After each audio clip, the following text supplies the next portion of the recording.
All right, we're live. We're live. I hit it. You hit it. I just want to really shit on you publicly here because What? yesterday we were supposed to record. I'm in the fucking Mohegan, the most depressing place on earth. And I'm like, thank God I got a nice reprieve. I'm going to go talk with Raanan. You fucked up, even though you made the plan, which I've never heard of. I've literally never heard of that in my life. I literally texted you earlier that week going, look, we're all over the place. Let's always record at Saturday at 2. That's the default mode. And then like 2 days later, I was like, I can't do it at 2 Saturday. Can we do it like, and then you were like, we could do it Saturday at noon. And I totally thought you meant Sunday. So I just was not ready. Yeah. You literally were like Saturday at noon. And I was like, that works great. And then you're like, what? I thought you said Sunday. But anyways, so now it's 80 degrees. It's sunny. I haven't seen my wife in days. She's in the other room like an asshole. And it's Sunday afternoon. There's hockey playoffs. There's a golf tournament going. And now I'm sitting in my bedroom talking to you. I feel so sandbagged because we talked before we recorded. Everything's good. And then the minute you press record, you're like, I got a bone to pick with you. Well, I got another bone, by the way. For some reason, Jesus, you're gonna hate this. A lot of bones. More than Jurassic Park. Your microphone sounds a little fucking megaphony for some reason. It sounds bad? It sounds like a McDonald's, like a number 2. And by the way, we have an outstanding offer. A guy's like, I will buy Raanan a microphone and send it to him. He's like, this is a genuine offer. No, I mean, I need to get a new mic. It sounds bad. Like, what about like right here? Does it sound better now? No, I think it's the microphone itself. It sounds like a number 2 fries. It sounds like a bad microphone, but now you got to get closer, I think. God damn it. I was trying to this is a microphone people told me to get. I don't know what to do. I've is it ruining the show? Is it like, you told me the mic was good, the sound? Well, I did when it was good, but right now it doesn't sound bad? good. I don't know what happened. Oh, fuck. Maybe, here, hold on. What about now? Is it better now? I think you got to stop fidgeting with the bottom. Hello? Is it better now? Sounds okay. No? Yeah, it sounds okay. All right. I lowered the volume. It's good now, right? It's okay. It's just not like HD sound. It sounds like this kind of thing. Really? Right now? Yes.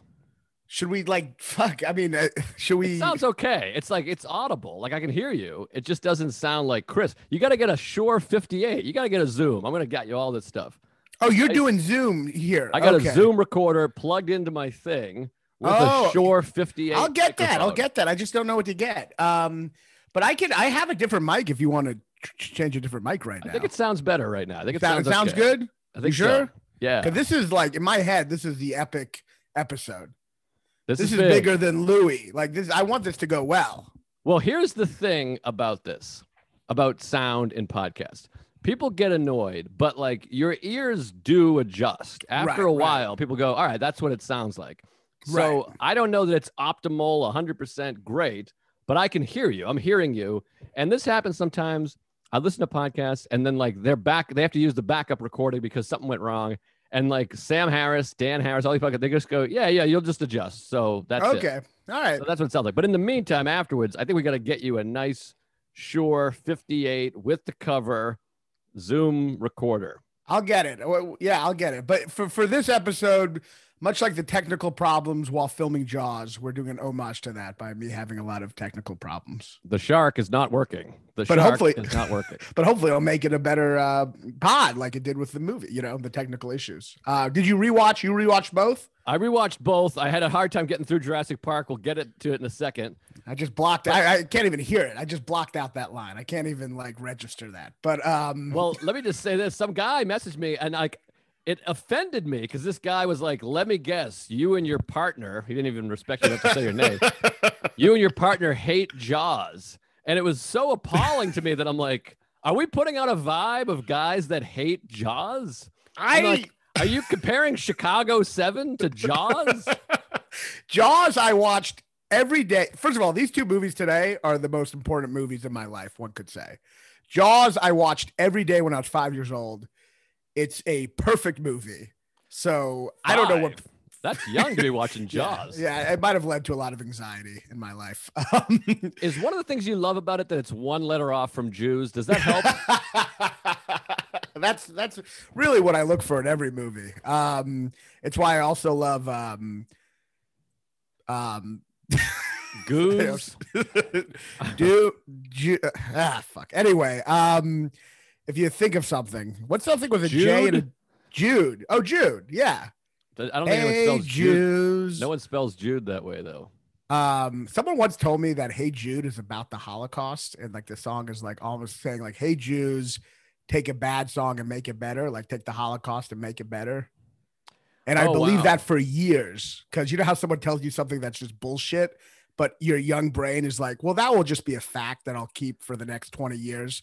Yeah, I had that with my friend kept telling me that it's sunnier in Denver than it is in LA. And for years I was like, great. And I like told everybody this. And then it's funny because in my mind, I was like, that's interesting because every time I go to Denver, it's like overcast. And when I go to LA, it's sunny, but whatever. You're like, I guess I just there on off time. Yeah. Yeah, I mean, I get why people are religious because it's like when you're young, your brain just goes, well, that's a fact. And I'm keeping it as a fact for years until one day I'm just like, wait, what? Or one day basically someone next to you goes, that's fucking retarded. And then you feel bad, you know? Yeah. Another fact that the people from Tuesdays with Stories are quite familiar with is I kept being told that Maine has more coastline than any other state. And I told that. And then like I shifted it. Then I realized on my own that like Alaska, so I had to change it to like continental United States because I'm like, obviously Alaska does. But then people were like, no, it's like sixth. I think our brain is so eager to tell people facts we learned that we choose to not do any fact checking so we can do that. You know what I mean? We're just like, I'd rather just believe this so I can just be the guy who can tell this fact to other people. Yeah, it's a fun thing to do, fun facts. But let's dive into these movies. I think we should do Jurassic Park first.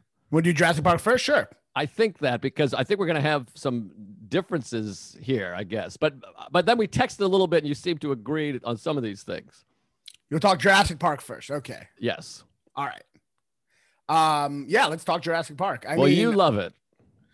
Well, let me just set this up for a second. Like, first of all, I saw Jurassic Park when I was 9 years old.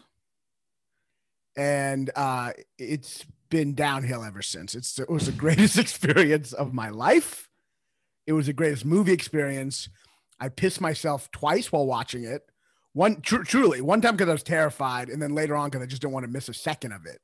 It was, did you see it? You saw it in the theaters. Obviously. I saw it in the theaters. I got to interject here because I'm talking to a guy who saw Jaws as a 5-year-old. You're claiming. I mean, this might be bullshit. This is 100% true. 100% true. So you watched Jaws, which is a scary movie built in reality about like when you're in the ocean. Well, maybe you never went to the ocean because you're a Louisville Jew. I can't imagine there was a lot of ocean visiting. So maybe you weren't scared. It's actually the most coastlines of any state, Kentucky. So you're watching Jaws as a 5-year-old, but then the dinosaur movie is making you piss your pants as a 9-year-old? This dog don't hunt. Interestingly, well, this dog does hunt because I'll let you know that even though I don't really remember watching Jaws every day as a 5, my babysitter, who's a friend of mine now, said that I would watch it while crying in terror. And then he'd try to turn it off and I would be like, no, don't turn it off. So both of the movies that gave me kind of both existential terror and like this excitement, you know? It's like a microcosm of your comedy career. It's just horrendous and hurting you and you probably want to kill yourself and you cry, but you just keep going and it's commendable. Yes, thank you. I really appreciate it. That's the part of comedy that I want people to appreciate me for, the delusional endurance. Yeah, I mean, Jurassic Park, I mean, I love dinosaurs. And when I saw it, it just blew me away. And I think I was about 10. And so you were probably about around 22 or something. No, and, I was 11 years old. You were about 40. So you're 11. So, which is still pretty cool. But I think my age, the age I was at, the impression, because you know when you're a kid, you go to movies, it's like really exciting. Like as a kid, the two things I loved the most were going to a restaurant and going to movies. Both of those seem so exciting to me. And as an adult, there's like nothing ever exciting. So it was just like very exciting. So the kid with the impressionability of movies, watching that, and then the technological achievement of Jurassic Park was just this watershed moment. That was just this perfect experience that I don't think, I mean, it was like our generation's King Kong. It was just, I mean, was that your experience or no? I mean, for me, that was just like, it was just an incredible thing to experience. Well, it's interesting because First of all, I did see it in the theater with Ron Reynolds and my dad, and we were late getting because it was like the biggest event, and we were late. And we had to sit in the front, like the second row, which was awful. What? You missed the beginning? No, okay. we didn't miss the movie. I'm not an asshole. Okay. But like later than like it was like opening weekend of the biggest movie ever. Yeah. And the show started at 7:30. We got there at like 7:20. So like they were like, yeah, there's 2 seats. Right, and they're in the front row, you fucking idiots. So Right. we had to watch it like this. So it was weird because it was amazing and incredible. But I still have this thing, this cunty thing of like, if it doesn't happen exactly the way I want it to happen, I'm just beside myself. So the whole time was like, well, I'm late. I hate being late. You fucked me. I got to watch it like this. So it took away from it a little bit. But I do remember being excited and loving it. But also I remember trying to force myself to be into dinosaurs. And I always, we've talked about this, I've always hated cartoons. I always like real. I never got into comic books or cartoons other than like Family Guy, Simpsons. And so everyone became into dinosaurs. It was this huge thing. And I had to be like, all right, I guess I'm a dinosaur guy, but I didn't give a shit about dinosaurs. And that's why like a movie like Jaws was already way better, or The Godfather, which I was already obsessed with. So it was an event. It was exciting. Yes. I mean, I love dinosaurs. I guess I agree with you in the sense that I hate all the Lord of the Rings, fairies and goblins bullshit. But to me, Jurassic Park, like all Spielberg movies, it is real. I mean, it's real in the sense that it's not some fantasy world. It's our world that they've incorporated. I guess that's the kind of fantasy I like, where it's our world, but they've, figured out to bring something back to life. To me, it's not just like, because when you're watching the movie, what's so amazing is you look at that T-Rex and you're like, this feels like a fucking real T-Rex. And then when you watch like Lord of the Rings bullshit, what are you supposed to be like? Well, that's a very believable ogre or whatever. Like there's no like believability to it. So I think it is grounded in something real in that sense. Well, that's a very intelligent way to look at it. And you make a great point. And I agree with your point, except when I was 11, I wasn't smart enough to figure that out. I was just kind of like, all right, but dinosaurs, they're not coming back. They're not going to come back. I don't get it. They say they might actually. I mean, they say there's I've read reports that we're not too far off from Jay Park, Oh, wow. Well, it seems like a bad idea based on the films. But no, I liked it. It was exciting. And because it was such an event, but when you're 11, a lot of times you just get into what people are getting into. Yes. And looking back, I'm like, I don't know that I was really that into it. It's interesting to me. I feel like in many ways, our experience defines our personalities. Because for you, it's like it was this thing where there's a lot of, you didn't have control, you were uncomfortable, your neck hurt. It was a very, very Jewy experience for you. Like, and you wanted to be into something other people were, but you weren't. It just seems like such a Joe experience. And for me, it was the greatest experience of my life, and it's all sucked since then, which I feel like is my sense of like personality, which is that I had this amazing childhood and I can't get back to it. You know what I mean? And that I feel like it defines us those ways, Yeah, I feel like I had a shit childhood and I'm so happy to be an adult and I never want to go back to it. Yeah, that's the difference. Yeah, to me, we saw it about 5 times in theaters after that, or 4 more times. And like, I just remember just watching it just from the very beginning, the music and the way the storm hits. The way the storm slowly builds up and the rain and the music and the dinosaurs and the part where he attacks. I mean, what was so genius about Spielberg to me is like the part where the T-Rex attacks the car with those kids in it. Watching that as a kid, that's when I pissed my pants. I was convinced those kids were going to die. Convinced. Oh, wow. Like, because it's like Spielberg knows how to, as corny as Spielberg can be, he is a master of existential terror, and he knows how to fucking frighten you. He'll bring you back from the abyss into like a corny ending, but he'll get you to the abyss. And when that T-Rex is attacking those kids, I'm watching that as 10.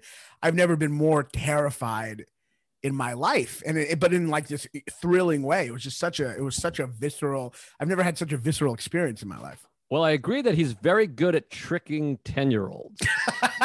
That is for sure a skill he has. No, he's obviously great, a great filmmaker, great storyteller. But I mean, I guess as an adult looking back, you're like, obviously these kids aren't going to die. I mean, that would be an amazing movie. Well, that's the thing about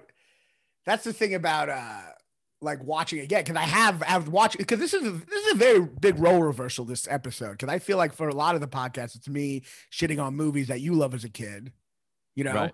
and this is me. These are my childhood favorite movies. I mean, I know we both love Jaws, but Jurassic Park it's tough because as watching it as an adult, I recognize that it's very much a cartoon.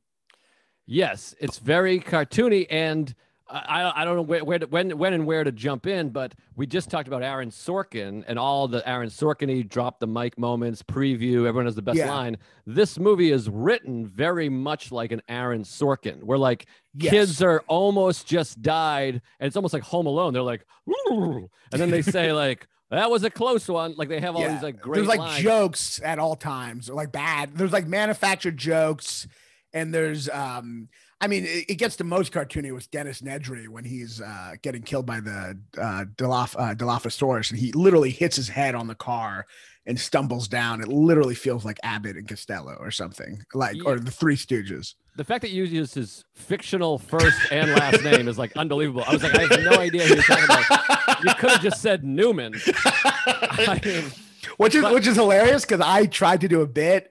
So my connection with Jurassic Park 2 is that when I was a kid on family vacations, we would listen to Michael Crichton books on audiobook on family vacations. So now I will listen to Jurassic Park on audiobook to go to sleep because it's like comforting.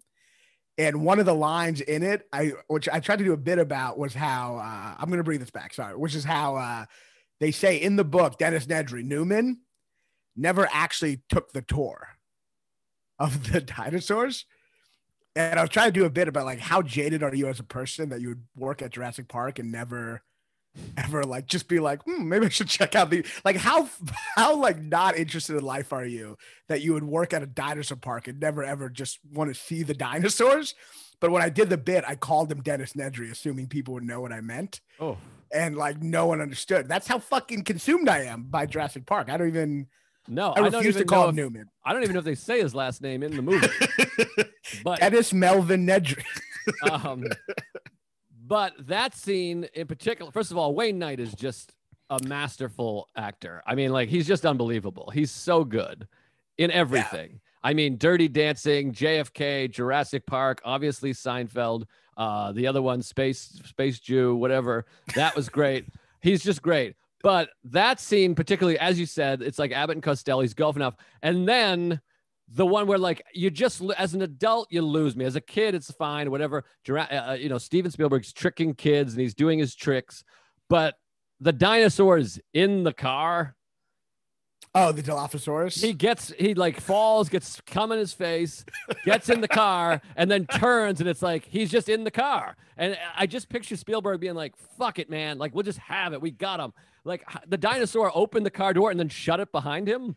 It's just like a horror, like it's a goofy horror movie trope that like somehow this dinosaur got into the passenger seat. His buckle is on. Well, he went through the open door on the other one.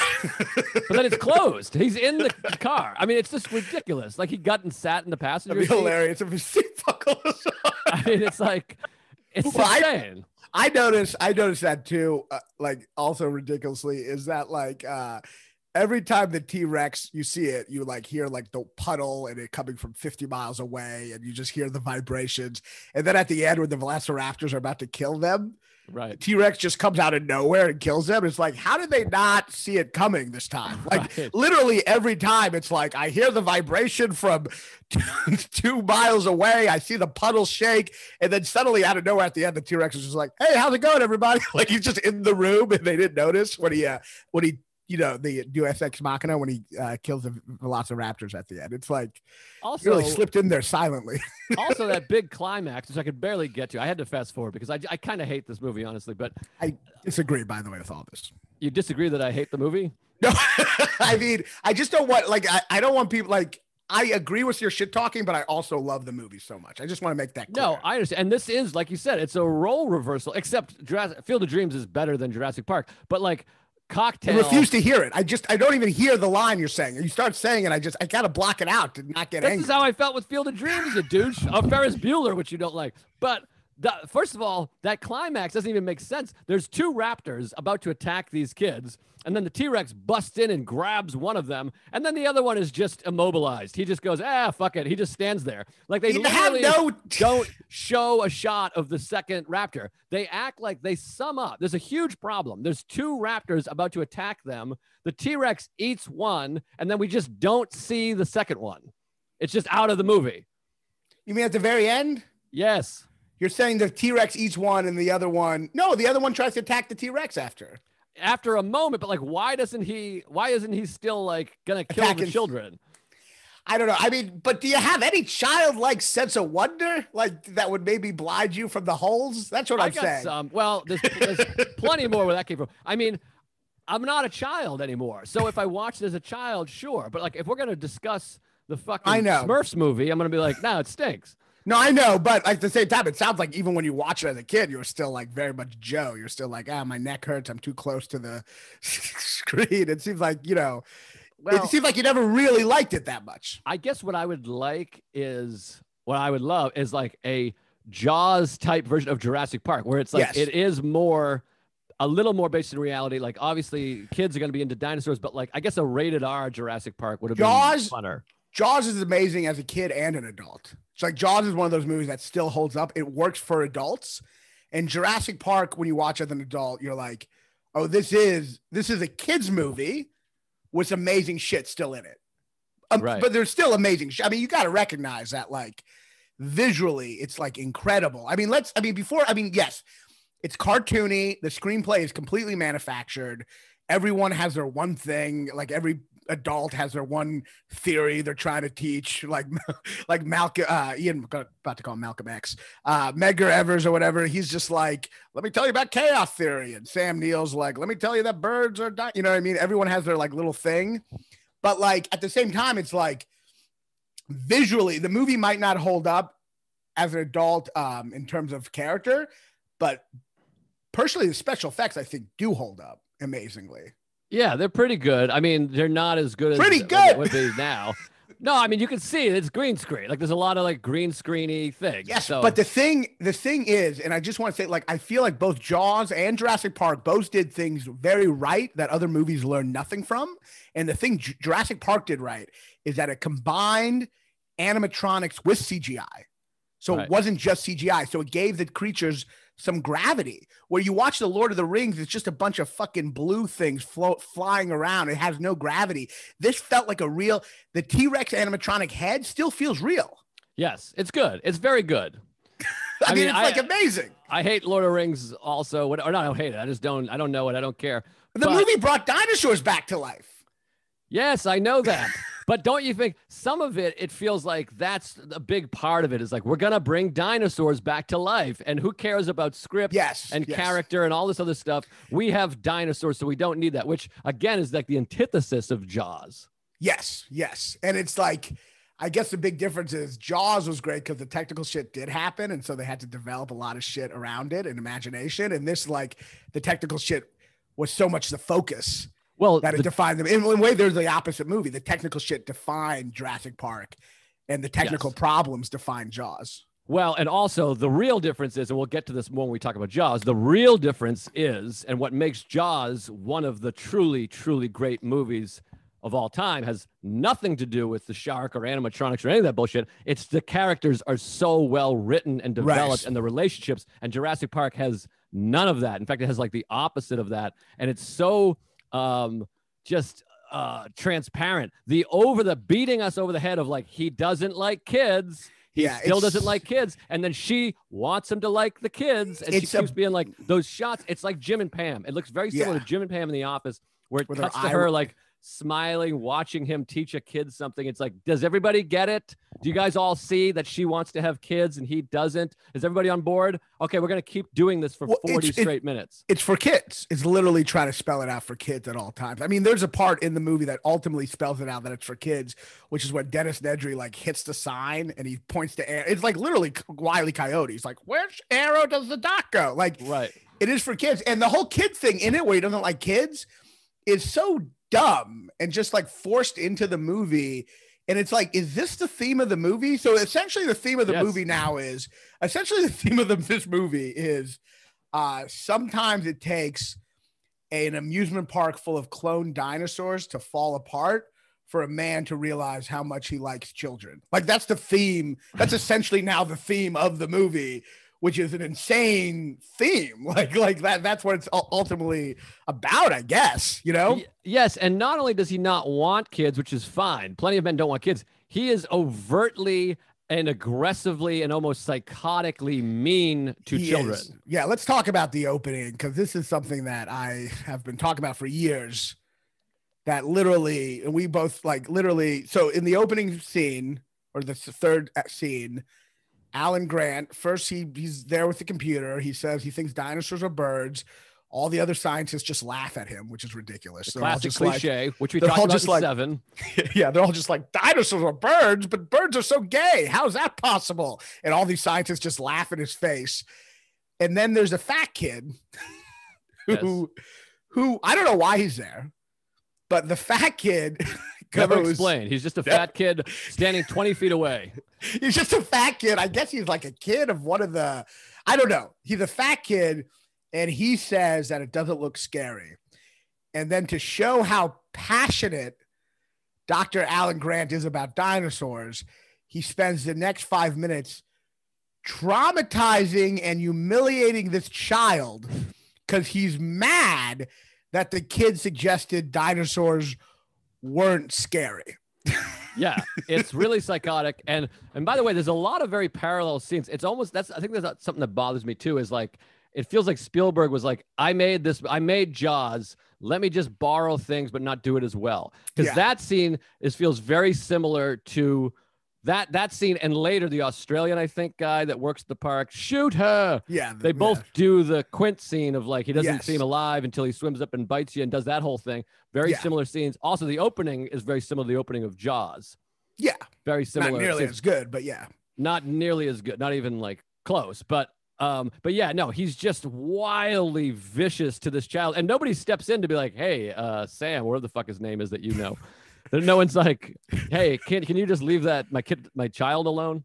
Yeah, can you maybe not be so defensive about and also you're like, what do you care if people think dinosaurs? Aren't you more interested in like the science? Like, why are you so like, how dare you say dinosaurs aren't fucking cool? I'll fucking kill you, you fat piece of shit. Like, what kind of like he takes out the fucking thing. He's like, he'll slit you in your fat gut and eat you alive, you piece of shit. You got a problem with fucking dinosaurs. You got a problem with me. I'll fucking kill you. It's like he's insane. Yes, absolutely. And also, even after all that, the kid should still be like, yeah, but let me just circle back around. They're not around, right? Yeah. Like they haven't been around for 70 million years or whatever the fuck it is. Also, on top of that, it turns out velociraptors are actually the size of turkeys. They completely were made up to be bigger for the movie. So the kid's fucking right. That's like hilarious. I didn't know that. The kid, they're like, well, every time you learn about dinosaurs, they make them gayer and gayer. It's like dinosaurs turned out to have feathers and they were all like waddling around. But like one of the things about velociraptors is, they're around the size of turkeys. They're actually, Michael Crichton made them.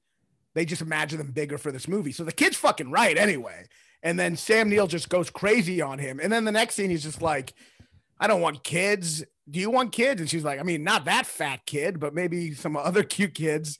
It's just like and it's also, there's a real fatism with Spielberg. Interesting. Yes. The bad guys in this movie are that kid and Wayne Knight, and they're both fat. Right. And there's like, and then the regular kids are all cute and thin.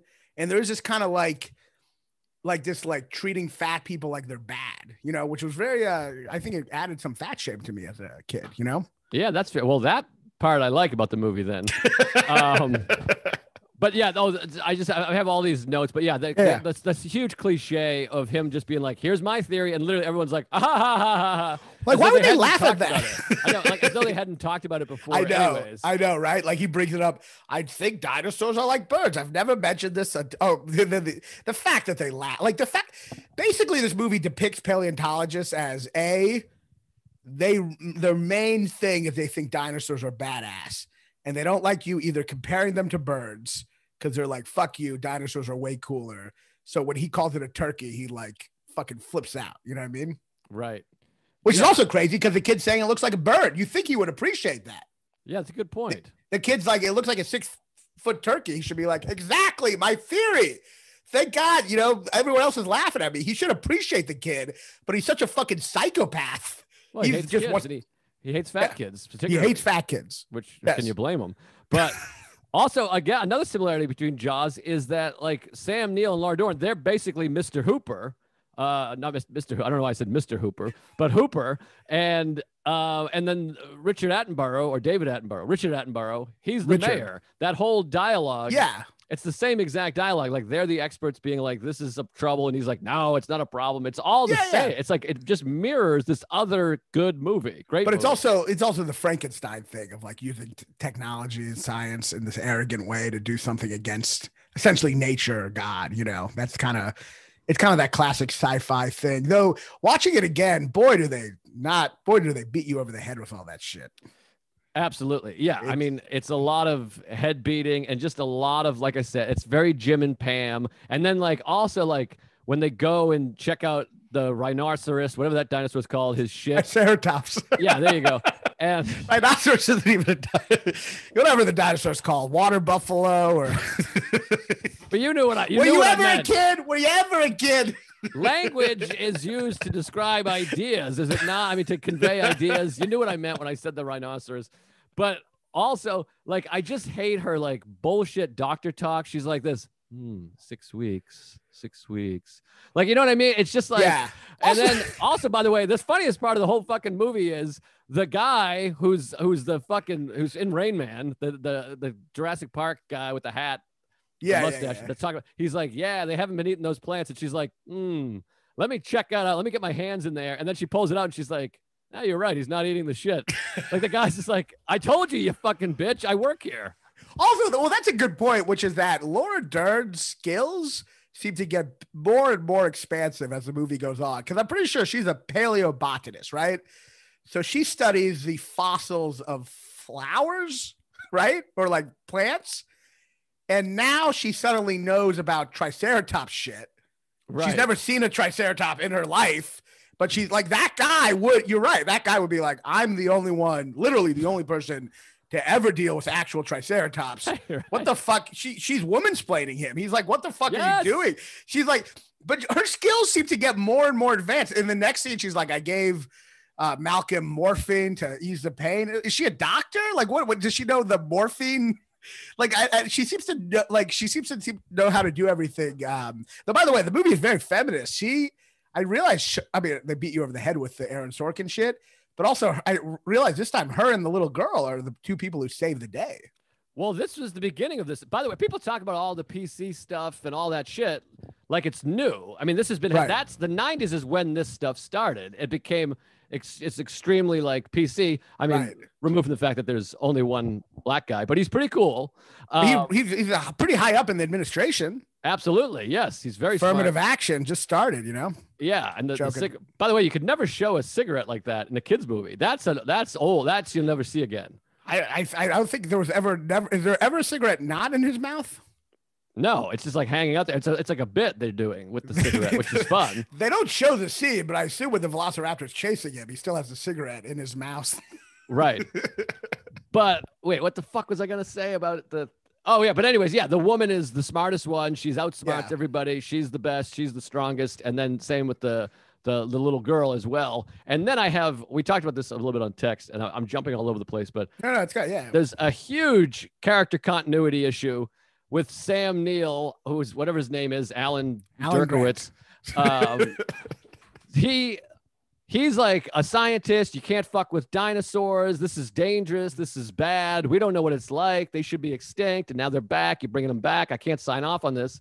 They almost get killed by a velociraptor, a T-Rex. They go through this whole day. Then they're sitting in the tree. Now he likes kids. We get it. Haha. And there's the Brontosaurus giraffe dinosaur. And he's like, that's not a meat eater. Don't be scared. Come on over here. Bring it over. Let's all feed this fucking genetically engineered dinosaur that all of a sudden I'm not afraid of, even though we're 800 feet up in the air. Let's just feed him. And it's a sweet moment, but you're like, what? Okay, so he's just He's just like, bring this dinosaur that's never seen a human being over here. Let's have fun, because I studied them a little bit. It's a brachiosaurus. But yes, I do agree that his reaction to the whole park is very weird, because in the first moment, he's having like an orgasm. He's like sitting on the ground. He's like, he's like, oh my God, brachiosauruses. And then he says they have a T-Rex, which is funny because you think he was just like all dinosaurs, but he's just like everyone else. He's like, you have a fucking T-Rex. I just thought you had these bullshit brachiosauruses, but he's so in awe. It is weird that he goes from awe to like, he should actually be the one at the table who is for the dinosaurs. It's weird that they're all, that's how it's like the movie's weirdly preachy where they have all the main characters be against the dinosaurs, you know? Yeah. Can I just add this part real quick too? Yeah. How so Richard Attenborough kept it a secret the entire trip there. He convinced them. He's like, come on down. I got something I'll show you. You're going to like it. They have no idea what I guess they're just like, I guess we're going to like a botanical garden or something. Yeah. All right, we'll fly. So they fly from fucking North Dakota or wherever they are, Wyoming, Montana, whatever it is. They get in a helicopter and fly privately to Costa Rica, which would be like a fucking 17-hour flight. They get to Costa Rica. They take another helicopter to a helicopter. They're meeting all these people. And somehow he kept a lid on it that I have live dinosaurs running around. And they're like, what?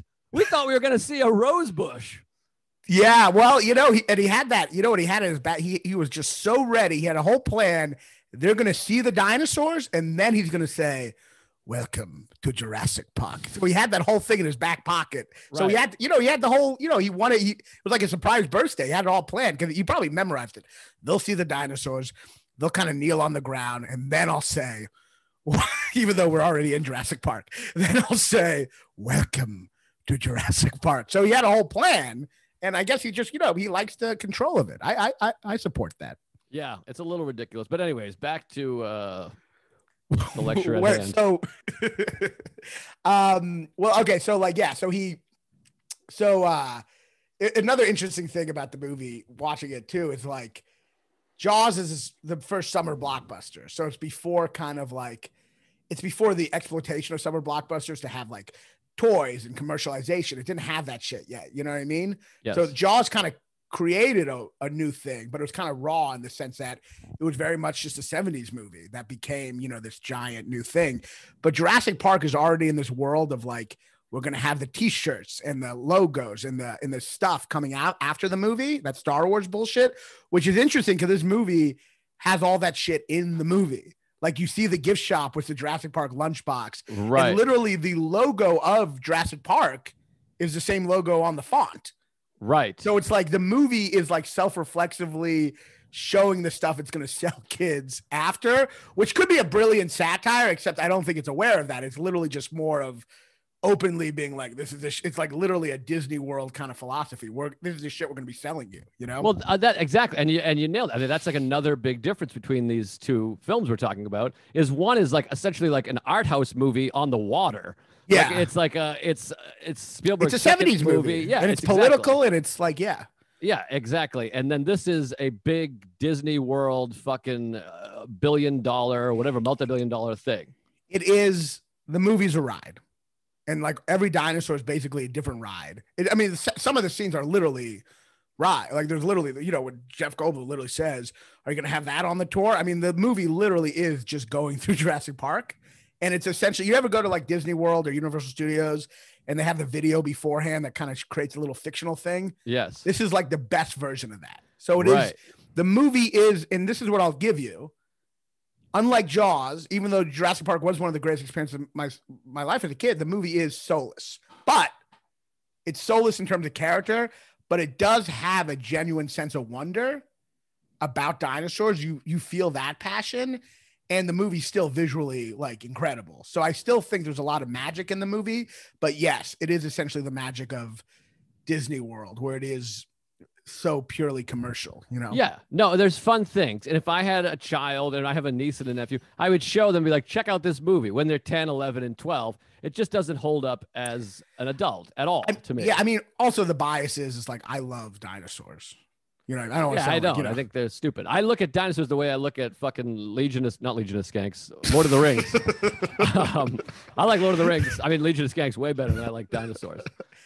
I mean, yeah. I mean, and so there's a bias there because I love dinosaurs and like. Yeah, you're a nerd. It's a fucking nerd movie. What are we talking about here? I mean, it's a fucking nerd. It's a movie. It's a movie. childlike wonder, which I guess you have none. You're just sitting there at 11 going, well, why do we have to show up late? You know, this is ridiculous. Just fucking having a Seinfeld episode in there. Field of Dreams is childlike wonder. It's baseball, but you don't have baseball because you're a fucking nerd. I mean, that's the problem here. But that is childlike wonder. He believes in magic and it happens, and the magic results in his relationship with his father fucking being amended or like amended, that shit's dependent on emotional stuff that when you watch as an adult, you're like, well, this is kind of bullshit. But like Jurassic Park, even as an adult, I watch it, I'm still like, this is still amazing to me. You know what I mean? Like there's still something very amazing. I mean, there is amazing. We're talking too much shit. I want to say what's amazing about it. I mean, the sequence of the dinosaur when the T-Rex finally breaks out and he like starts like the idea of seeing that T-Rex the first time. One of the things Jurassic Park does that's so amazing, Jaws did the same thing. It doesn't show everything right away. Like every other fucking movie like this. Every other movie, you watch It and like literally the It monster is talking to the kid in like the first scene. He's like, how's it going? And like, there's no mystery. You know what I mean? This movie fucking slowly builds you got to give it that, right? Of course. To the point where you never see the T-Rex. Yeah. He's a masterful filmmaker. And obviously, if this movie was unsuccessful and had 50% on Rotten Tomatoes, I would be making more of these cases. The fact that it's like the highest grossing movie of all time and beloved makes it more desirable for me to point out the parts of the script and the acting that are just ridiculous. But yes, of course, it's great storytelling. Spielberg is a master at doing what he's doing here. And I just prefer Schindler's List and Jaws because they're for adults. And they're better. And there's watch you like Jews in cages over dinosaurs. I get it. But look, not cages, gas chambers. Hasidic Park. I think like visually though, watching it, you got to respect like the way it cuts from different stuff. Like like when they're like, when they show the goat originally, right? And then it starts pouring and then they're back in the control room and they're like, where did they stop? And the first shot is just that goat in the rain. The buildup of just seeing that visual of the goat in the rain. It doesn't show them right at the T-Rex place. The way he can just take an element that it comes, it's like a fucking symphony. And the way it cuts back to the goat, the jump scare of the goat on the leg, and then the night vision and the rain, the way he uses rain to make it feel more real, to like kind of cover up, like the rain makes that T-Rex, when he comes out for the first time, it is this wonder of technological achievement. Like it does feel like a T-Rex got brought back to life. It is terrifying and awe-inspiring. It's just an incredible moment. Visually, it's just stunning, you know? Absolutely. Those things are all great. And the leg, very similar to the leg in Jaws of the guy in the pond. Sure. Also strange that the T-Rex didn't eat that leg, but you gotta understand. He was just like, I don't want this one leg. I'll throw it for effect. But no, I absolutely agree. And all of these things leave the script out, of course, because the script is the problem. But no, those things are all amazing, and amazing scenes, and objects in mirror are closer than they appear. And he leans on the stick. He leans on the stick shift, the cup. All that stuff is fantastic. Which, by the way, Spielberg spent a long time trying to get that cup. Apparently, it took a while trying to figure out how to get that cup to ripple. He eventually learned he had to put a guitar string under the thing and I know about the guitar string. All right. Well, I'm just saying, these are the amazing. Or what about the shot? The shot watching again is when the Triceratops is in the field. Which was the Triceratops? Tell me the animal it correlates with. For you, it would be the rhinoceros. When the rhinoceros is in the field, the shot from the kid's leg going through the field, and then do you remember the shot? Timmy walks away from Alan Grant. Or walks away from Laura Dern. Laura Dern is like, she's like, don't go. And Timmy ignores her because she's kind of an asshole. And they have a shot. The camera's behind Timmy's legs, going through the field and then opening up to show the Triceratops. It's just amazing, like incredible shots, That's what he's best at. Absolutely. Yeah. And he's a master. I mean, we're talking about Steven Spielberg. Yes. You know what I mean? Yes. It's not like I'm like, I think this guy's pretty good. He's got some stuff. I mean, he's Steven Spielberg, of course. I just think the script sucks, but yes, there's a lot of great stuff. And obviously, the movie made fucking $900 billion. That being said, Avatar did too. And I think that's an actual through and through piece of shit. But piece of shit.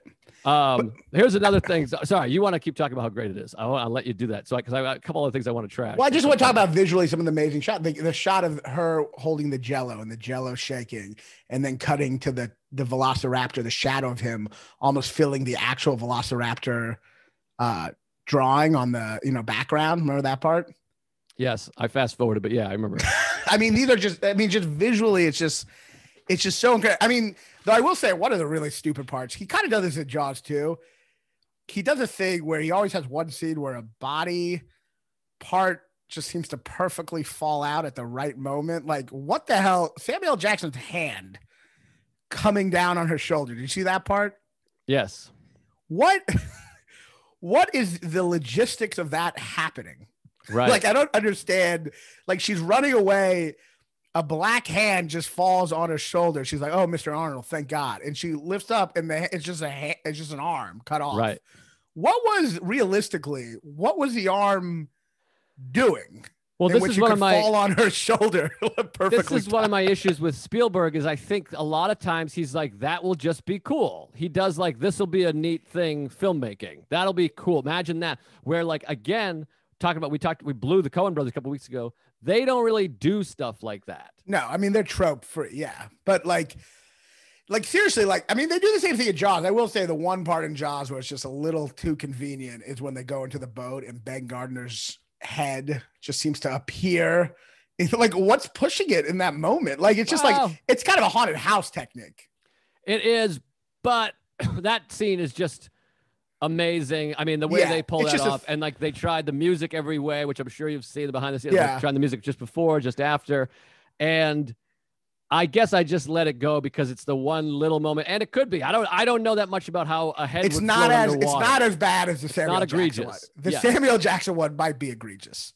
Yes, because I mean, essentially, the Velociraptor had to have eaten him, but left his arm just kind of dangling from a wall or something, and then she just had. He propped it on the door like a bucket of water. Propped it on the door, like the Velociraptor propped it on the door. It's like, I'll get back to this later. I'm going to save it. I'm going to get back to it later. Runs away. She comes over. The way she pushes it down just has the hand perfectly just fall on her arm. Well, he does. It gets into Indiana Jones. It's very similar to Indiana Jones. It's an Indiana Jones. Indiana Jones is like a comic strip. That one I go for it because it is like we're making this a serial, you know, and this is more like supposed to be real. But can I just throw out another thing that I think is ridiculous?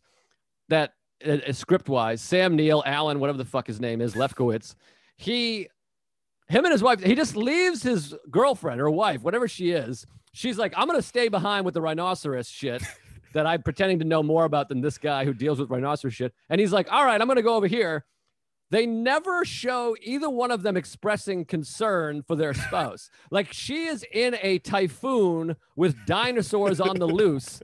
And he's just like, I don't know. We'll just meet up later. Neither one. Like I can't believe a relationship where she's like, I'm going to stay behind. And he's not like, no, come with me. Like, we'll do this later. I mean, not to mention, he basically lets Malcolm pretty much fuck her before he says they're dating. He's just letting Malcolm like grab her arm and her tit and tell her all these math theory pickup lines. He's just sitting there and she's flirting back. And it's just like, and then so late into the film is he like, oh, by the way, we're dating. Like it's I know, just like, and how come Goldblum didn't pick up on that? I mean, it is very confusing. He is basically just flirting with his girlfriend right in front of him the whole time. And it's like serious flirting, like literally in the opening line, he's just like, you never know about opposite attractions. And then Sam Neill's just like ignores it. Is just trying to deal with his seatbelt because he hates technology. I know. Seatbelts are technology. Just hammering that home so hard. The computer. I mean, it's just so like, we get it. He doesn't like kids. He hates technology. But he can't figure out a seatbelt. But now this Jeff Goldblum, is using his math theories. He's basically like fingering her in the car while he's telling her about like chaos theory. He's just like, chaos theory, it's like if I stick my finger in your vagina right now, there's no probability of when you come. And he's just like sitting there. And it's not till like way longer when Ian Malcolm, first of all, once again, like Tom Cruise, brings out a flask. So it's just like an alcoholic, I guess. Yes. Which is an interesting. There's a moment where he just brings out a flask. I'm like, hey, I get that you want to have drink to make things fun, but I don't want to sound like a square, but you're at a dinosaur park. I don't think you need any extra chemical. I think you can enjoy this shit sober. But the fact that he has a flask, is he like just an alcoholic? And that's just I do think he's the best written character. He's the best character to me, best developed. He's been married 3 times. I'm always on the lookout for the next ex-wife or whatever. Oh, yeah, he's got the booze, and he has also some really good theory. Like he has dialogue that you're like, this is good. The life finds a way is good. Like there's good stuff. He knows how to do it in a good way. Like other people have some bad lines they have to fucking say in the movie. You know what I mean? Like Laura Dern, she's a great actress, but she has to fucking say some terrible lines. But Malcolm is like Jeff Goldblum. He can really give it that Jewy pizzazz with all the fun lines, So yeah, no, he's great. It is funny though, talking about like the commercialization of the movie. Unlike Jaws, and I told you, like these characters, you sell the toy figurines afterwards, and these characters all look like toy action figures. Like John Hammond's in all white, Malcolm's in all black. Like they all have like an outfit that feels so much like a cartoon character. By the way, what's up with the lawyer? He runs to the outhouse, but he's not even shitting. He was never shitting. Shorts. I know, but he should be shitting because it's like, so he just ran to the outhouse just to sit on the toilet? What? He's running away from the T-Rex. I know, but I mean, he didn't want to run and hide. So I mean, it just seems ridiculous that he's like, I'll just sit in the toilet. They should have made him shitting like he's going to shit his pants, which it seems like. Don't you think they make it seem like they want that, but they just couldn't show it? I mean, obviously, a guy runs to the outhouse. It's a reference at least to somewhat of him wanting to shit his pants. Is it not? I guess I didn't take it like that. I thought he was just terrified. Right. And what happens? You know what happens. You piss your pants. You just assume you would shit yourself in that situation. So you've projected that onto the movie. No, I project when people run to a bathroom, it's because they have to use the bathroom. He's running away from the T-Rex and he doesn't know where to run. So he runs in there. And then Malcolm goes, yeah, Malcolm says, well, you got to go. But like, I think he's joking. I know, but I'm one of these guys that associates running and sitting on a toilet with shitting. I guess you want him to just see the shit go down the toilet while the T-Rex is attacking him. Just show his bare leg, and that's why he's there. He had to shit. I mean, think when you first watch it, he gets up and runs to the bathroom. Your thought is not, oh, he had to use the bathroom really badly because he's scared. I mean, I'm asking the wrong guy because you didn't even occur to you to go to the bathroom. I was halfway through pissing my pants. I was like, oh, yeah, good idea he's doing right there. Yeah. All right. Hey, let's move on from that. You're right. I think you're wrong about that. But I will say this, the other thing that makes Jaws so great, and this is something I wrote in my notes about, Jaws does not fuck around in terms of like, it'll just kill a kid after 10 minutes. The people it kills are not bad people. What makes this cartoony, the movie too, is that like, everyone who dies for the most part is just like an asshole, which makes it a little less scary. You know what I mean? Because you're like, well, if I'm just a good person, I won't get eaten by a dinosaur. And wouldn't you agree that this is the big difference? And I think you'll agree. When Steven Spielberg makes Jaws, it's his second movie. He wants to be great. He says, I'm going to make the fucking best movie ever. When he makes Jurassic Park, he's thinking, I'm going to make the biggest movie ever. Sure. That's, I think, the difference. Sure. And he's definitely more, I mean, Jaws is a more adult movie. I mean, I don't think like Jaws isn't for 10-year-olds. I don't think. No, absolutely not. Like Jurassic Park is for children. So that's the other, I mean, it is for children in a sense, but like, I wish it wasn't so, that's the thing. It's like when you only have assholes die, that is very much a children's movie. And I guess it is a children's movie, but I do think it's a children's movie that just does amazing things. But yes, at the end of the day, it is essentially a children's movie. When Jaws as a movie was not only not a children's movie, but a movie with actual really kind of complicated moral issues that are very relevant today, by the way. Like But like, Jurassic Park. Yeah, I hate the whole asshole. Only the assholes get eaten. I feel like that ruins some suspense a lot. You know what I mean? Yeah, it's a childish movie. It's fucking assholes or the black silly. guy. Well, I want to say, is there anything else I want to talk about Jurassic Park? I mean, what is else? Some shit. Oh yeah, the fact that Alan Grant knows way too much about dinosaurs from just the bones. Like the fact that he's like immediately like, "Don't move. The T-Rex can see you if you don't move." I noticed that from studying his shin bones. like, you know, like also their favorite movie is Casablanca. You can tell from the way their rib cage is like, right. It's just like that whole thing where he throws out they can't see if you don't move. What did he learn that from? Just for a movie. It's just, they don't give a shit. They just go, that'll be great. They have to sit still and we'll know the dinosaur will that'll allow us to have the dinosaur get face to face with him.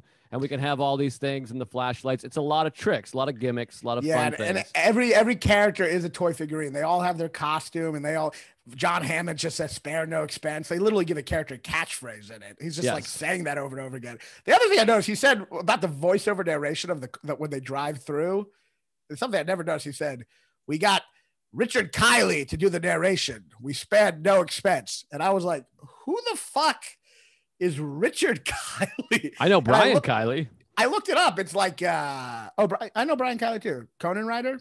Great comic. Conan writer. Yeah. Really great. I know, it's like, I looked it up. It's like some guy from an old Broadway show. It's like, it's probably some kind of like inside joke illusion or some friend of Spielberg's or something. But yeah, like in conclusion, yes, the movie, and this was I saw it when it came back 25th year anniversary. And I felt a lot of sadness because it didn't hold up the way I remembered it. And it was upsetting because it was like my childhood like felt like a lie because it was like such an amazing experience as a kid. And then watching it as an adult, it doesn't. Yeah, you're like, oh, this is cartoony. It's commercial. That's the difference between this and Jaws.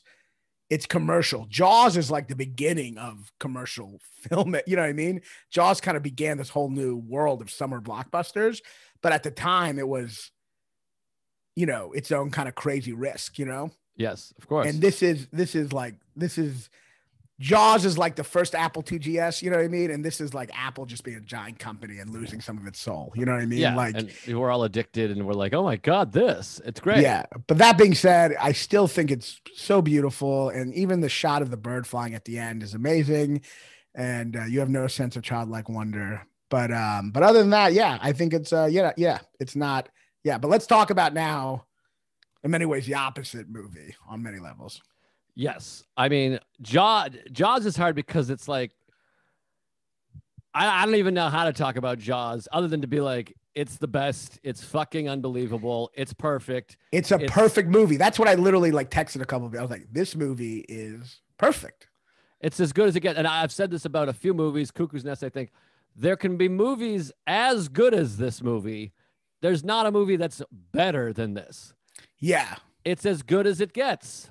It's watching it again. I'm like, first of all, so I watch Jaws every day when I was 5. So no other movie do I know like every sound, I don't know if you have movies like that, but like you just know every fucking. Yes, of course. I mean, I have 20 of those movies. I mean, I'm fucking Rain Man, Goodfellas, Jaws, Field of Dreams. But because I watched Jaws when I was 5, like, I don't know, the imprint of it is, I just know every sound, every texture of the movie. But watching it again, I'm like, this movie is just perfectly paced.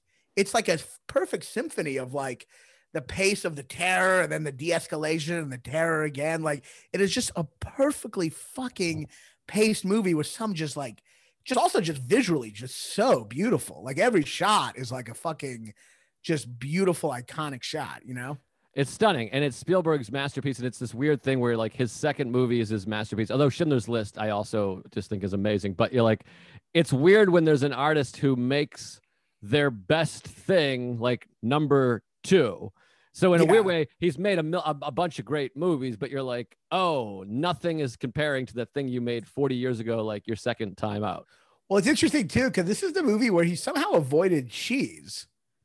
Yes. And he avoided it by kind of making it more, he made it an amazing adventure, and he made it like have some sad shit, but ultimately there's a subtle sense of humor to the movie as well. Oh, it's amazing comedy. In the overall, outside of like what do you call it? Outside of like the sentimentality that later kind of hurt him, it's more of like it's a subtle satire on machismo and all this stuff that has like this kind of great, kind of humor to it. Yeah, it's not sentimental, which is. And like that's the other thing. It's like Jaws. The acting is so fucking good. Yes, for a monster movie. You know what I mean? It's like never has the acting been that good for a monster movie. Well, that's what sets it apart from not just action movies or monster movies or horror movies or summer blockbusters. What sets it apart from any genre of any movie is these three main characters are so well written, so well developed, so well defined, so unique. And absolutely brilliant, pitch perfect performances. I mean, Roy Scheider is unbelievable. So, you can watch him like when he's not speaking, when he's just in the corner. He is pitch perfect throughout. He plays so grounded. The two best drunk performances ever. Quint, because Robert Shaw was actually drunk throughout the whole movie.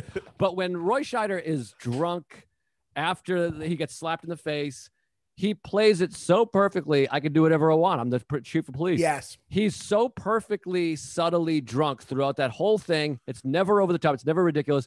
And the three characters are so perfectly different and defined and performed, executed flawlessly. It's like this. It's like they all bring different acting styles, but like Roy Scheider brings this understatement of like this kind of like, the understated kind of normal everyman.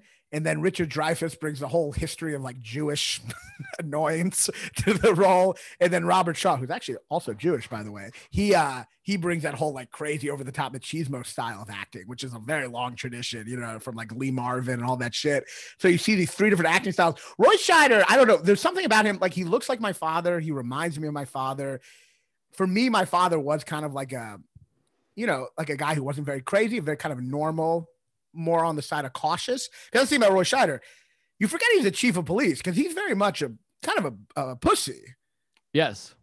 Like it's at least when it comes to water. Yeah, it's not that he's a pussy. He's like afraid of the water. He doesn't like the water. He's a city guy. He's a city guy. But he's also just not, he's the one guy. I mean, we can get to the end. He's the one guy who's not crazy. I mean, you have Richard Dreyfuss, who's he's very arrogant about science and technology and very crazy that way. And then you have Robert Shaw's crazy machismo.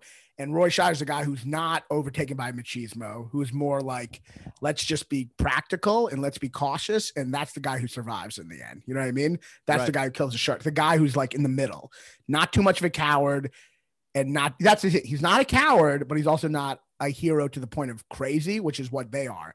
They're both like heroes in an egotistical way. By the way, just so you know, Richard Dreyfuss also survives. Well, yeah, but he's the one who gets to kill the shark. Matt Hooper. I feel like I should do the first and last name so I can hang with your Jurassic Park bullshit. Does not survive in the book though. Right, and he has a whole affair with the wife of. Yeah, can we do a little backstory about this? Sure. There's a couple of interesting things. So, Peter Benchley, Peter Benchley is the son of Robert Benchley, who was a humorist in the New Yorker in the 30s and 40s, like S.J. Perlman. Peter Benchley has a cameo in the movie too. He does as a reporter, and I feel like there's a lot of tension. Who's gonna one up each other with trivia on this one? But no, go. Let's talk about what everyone wants to talk about when they talk about Jaws. Robert Benchley. That's a good idea. Let's get into I just want to get a little of the author. I want to get a little back. So when Peter Benchley originally wrote this book, he wrote it as a comedy, as a satire, because he wanted to be like his father. And the publishers were like, "This is terrible. Write it seriously, right?" And the book, I just want to say two other things about it. Can I just talk real quickly about its literary influences? Please, yes. That makes sense. So Jaws is essentially influenced by two kind of classic works. Moby Dick, where essentially Quint is like Ahab, and he actually dies exactly like Ahab in the book. But the other thing is Ibsen's Enemy of the People, the play. It's a play from the late 1800s, which is this is a famous play about a doctor in this town where they have a health spa, and the spa is contaminated by bacteria, and people start dying. And he's trying to alert everyone, and the mayor tells him to shut it up. Oh. And it's about the moral responsibility of this guy who's being shut up by the government because they want to make money from this health spa. It's the main way they make money in the town. So it's that moral that moral conundrum that they take for this movie. And this moral conundrum in the movie, watching it again, I mean, after like the pandemic, maybe it's a cliche people say, but it's so fucking relevant. No, it's great. And all those conversations are great. And even when like Roy Scheider gets like slapped in the face by the woman, which is my like least favorite scene in the movie, but I think, why do you think it's bad? It works. No. I'm just saying it's my least favorite scene. It works, but it just feels weird that it's like, so this, I mean, I can buy it. I get people. I've had this discussion with people and I'm like, no, okay, of course. Well, it's a little but weird like that her she's son dies and she comes straight from the funeral to like find him and finds him down at the thing. And yeah, it's a little weird that I was thinking this time, why is she going there? That's what I mean. Like she's going there to slap him? Yes. Publicly? She goes to like confront him. And then also it's just like, that could be a conversation later. And it's also like, well, this isn't my fault. Like swimming in the ocean is a risk no matter what. Like it's not like if Roy Scheider said, this could be like after she slaps him, we could really be having this conversation later. Well, but it is a thing of like, hey, swim at your own risk. I mean, that's like, yeah, but he did. I mean, it is an ocean. But he was pressured to not close the beaches. I think he is responsible. I mean, that's the point. He's trying to redeem himself from that responsibility. I understand the scene is also very important because after that he gets drunk and that's when he's like, I gotta go do it. He becomes more motivated. Well, I'm not saying the scene shouldn't be in there. I'm just saying. But I agree. It is a weird that the lady leaves her son's funeral and goes directly down to the seaport to slap a guy. Yeah, because she is dressed. I assume she's not just dressed like that all the time now.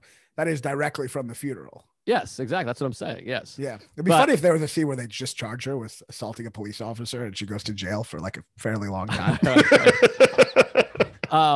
But no, it's a great dialogue, great conversation. And you talk about beautiful shots. I mean, like when they're taking the car ferry across, so you have that zoom in, track back effect where the camera's stabilized on the ferry and everything's changing behind them. It's just great. These suits and the guy's changing his story. He's like, well, that's not what you said in the report. He's like, I changed my mind. I was wrong. I mean, that's great. As the whole background the whole world is changing around them. That's beautiful. And let me just say, like, we spent the last couple episodes talking about how they always make the villain so cartoonishly bad. And then you watch this movie and they make the mayor a fucking normal guy and he's motivated by real reasons. And yeah, he's kind of doing something shitty, but it's real. Like you feel like it's a real person.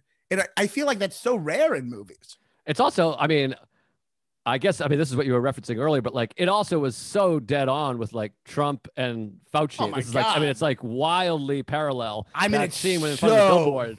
And he's like, this is going to be one of the best summers we ever had. Like, there's nothing wrong here. Fuck off. And he's like, dude, it's going to be a serious issue. You're watching this movie, and not only is it one of the great like adventure movies, you're watching it going like, this is one of the most relevant. This movie is not just a shark movie. This movie is kind of about human beings' inability to really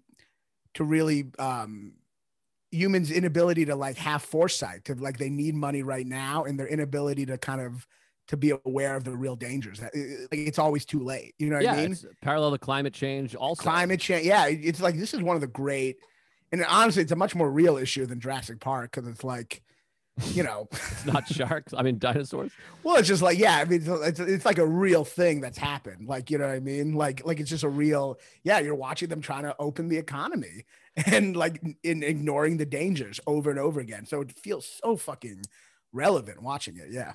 Yeah, and I love all the use of colors in the movie, which I'm sure you're very familiar, but maybe the audience is not. That he tried to resist having red anywhere in the movie other than blood. So the blood, they minimalized red bathing suits, red shirt. Nobody's wearing red throughout the whole movie because he wanted the blood to really burst. That's fascinating. I didn't know that. I was watching some color stuff in it. I remember this one scene I watched. I thought was interesting. The scene where he's reading about the sharks in that room. Yeah. You know, he's reading about the sharks in his little I love that room. Scene. It's an amazing scene. So he's outside of the, he's standing right next, he's framed in this curtain that's yellow that almost looks like land. And then you see kind of the ocean on both sides, but then you see his wife come up to him and she's dressed in all blue. Yes. And then she like startles him. And it really does visually feel like the ocean is coming for him as he's reading about the shark. You know what I mean? It's this amazing visual of his own fear, you know? Well, and they use and fear, like the color of yellow is the color of fear. Yeah, And that fear. first Yeah, big attack, everybody that gets attacked in that scene is in yellow. There's the yellow floating device is all yellow. That gets gnarled. The guy with the dog has a yellow shirt on, and then the woman whose son gets killed, she's wearing the yellow fucking hat thing. I was thinking that it's like land and also the color of cowardliness as he's like, or fear, or like as he's reading the book. Yeah, it's no. I mean, like Spielberg is like. It is like Hitchcock, the mathematical precision and the planning and the like, that's what's so cool about directing. It's like, you're putting so much thought into all this shit that the audience feels, but does not intellectualize. They're not going to be like, oh yeah, that color, but they're going to fucking be pissing in their pants, you know? Exactly. And all those things too, of like, and then of course, like the famous wipes right before the big shark attack where he's sitting on the beach. That's Some Bad Hat Harry, which is amazing. Best male tits ever. And, but all those wipes are so great. And then one of the great usages of that zoom in track back. That's the vertigo shot. So fucking iconic. And of course, it's all allusions to Hitchcock, who's the master of suspense. And this is like the greatest suspense film in history. So that is what's interesting. So originally the movie starts and he was planning on making, and this is where, like, this is Spielberg's genius, but also very much this movie is kind of like penicillin. It's like an accident where a miracle happened, which is that they originally were planning on seeing the shark right away and kill Christie. You know what I mean? He was planning on making this monster movie, like a real monster movie. And because there was technical difficulties, he went with the Hitchcock kind of prototype of, like, basically what Hitchcock always says, what suspenseful is, you see not the bomb blowing up, but seeing the bomb under the table. Right. And this whole movie, you're watching the table, you're watching things related to the shark, but not the shark. And it lets your imagination run wild. And another thing that no other movie ever does, they always show the monster way too soon. And this movie, the pacing of showing him is incredible. Yes. And also we're literally like under the table, all those underwater shots, that dangling leg, which is still the most jarring, scary shots in the history of film, is those legs kicking and dangling like it's just bait. It looks like a fucking fish bait. I mean, this is what I've always said about Spielberg. You know, he had people like, fuck Spielberg, he has happy endings. Yes, he might have happy endings, but he takes you to the fucking abyss. He doesn't allow, he doesn't war the world. He takes you to this place of true existential fear, of you just being alone in the water, being dragged under the water. And he almost need a happy ending by the end just to fucking have a palate cleanser. You know what I mean? Because he does not fuck around. There is some real, genuine fear and terror in his movies that kind of, I think is almost like, it makes me annoying when people act like he's just all cheese. He is not all cheese. No, it's certainly not. In 1975, he wasn't. But also the movie, what an amazing effect. My brother-in-law is 45 years old. Still is not set foot in the ocean because of this movie. And now his son, my nephew, won't. Like, there's generations of people that will never set foot in the ocean. There were people who watched it and wouldn't even go into a pool. It literally, like, which is retarded. Like, but that's how it made people be like afraid. Yeah. I mean, it's the sense of fear. I mean, we really missed out not seeing it in theaters. I mean, that must've been like just the greatest experience ever, you know, when it came out. And we have to talk about the music, because I really believe it is the greatest usage of music ever in the history of cinema. And this thing that I figured out on my own when I was 9, that is like so incredible. And I'm sure everyone's well aware of it now, but this thing of, for an hour and 45 minutes, building up that when you hear this music, the shark is coming. And of course, then the kids have the cardboard thing, and it feels a little off because you don't hear the music. Yes. So you're kind of like, wait a minute, that can't be. And they show you, yep, you guessed it, this isn't really a shark because there is no music. And then literally 89% of the movie is over, 95% of the movie is over. You're sitting there, Dreyfus is in the cage, and it's just dead silent, and bang, here comes the shark. Yeah. And you're like, wait, we fucking trusted you. You were letting us know. And then he comes from behind, and it's one of the great scary moments in fucking history, because you've built this trust with the movie that you're like, okay, we know the shark is not coming because we don't hear the music. And then here he comes. It is so well manipulated. And John Williams deserves like the biggest Oscar of all time, because he is, I always say this, and I think I'm right about this, including Tiger Woods, Michael Jordan. John Williams is better at scoring films than anybody else is at anything else in the world. Yeah, I mean, think about it. Star Wars, one of the dumbest things in the world, he made into like the greatest thing ever because of the score. You know what I mean? without that score, that movie is just fucking nonsense, you know? For the most part, the only fucking scores that anyone remembers are John Williams. I know, it's crazy. And yeah, I mean, yeah, what you're talking about, the suspense, the surprise. I mean, watching this movie again, it is a magic act. It is so many different misdirects, so many gaps of expectations. Even if you look at the part of just July 4th, right? The different gaps of expectations. He tells his son to swim in the pond, right? Mm-hmm. Then you see the shark, but it's a fake shark. But then there's a shark in the pond. Right. And then the shark eats the guy. His son is dead. He's not dead. He's just fainted. The amount of fucking like emotional roller coaster he puts you on is incredible. The same thing. I'm like watching the scene where they're down, having that scene where they're all like comparing scars and shit. Yes, the best scene ever. That scene is so great because there's so many gaps of expectations. You literally have them comparing scars in a fun way. Then you have him tell this crazy story that makes it like, whoa, this is no longer fun. You know what I mean? Then you have the singing, back to fun. Then you have the shark fucking banging on the gaps of expectations are just incredible. Like the flips and twists and misdirects is just like an incredible thing to watch, to experience. I got to talk about a couple things. One, great. I want to come back to the Indianapolis scene, which is the best scene in fucking any movie ever. But one, it is the greatest character introduction of all time, with Quint scratching the chalkboard in that great speech. Bad fish, you know, I'm not talking about Pleasure Cruise. All that stuff. I'll find him for 3. I'll catch him and kill him for 10. You get the head, the tail, the whole damn thing. The chalkboard thing, that slow pan of like, here's a guy, and none of it feels overblown or ridiculous. It's just the greatest introduction to the greatest character, the most memorable character in fucking any movie ever. But when he tells the story of the Indianapolis, it is so chilling. It's the scariest part of the whole movie. More so than the shark at any moment in the shark. But my favorite lines in the history of film, we've talked about this before, is my big brother, George Bailey, the richest man in town. When Chief says thank you in Cuckoo's Nest. And then the line, which again, we talk about these layers of these other things in the movie that are touched on.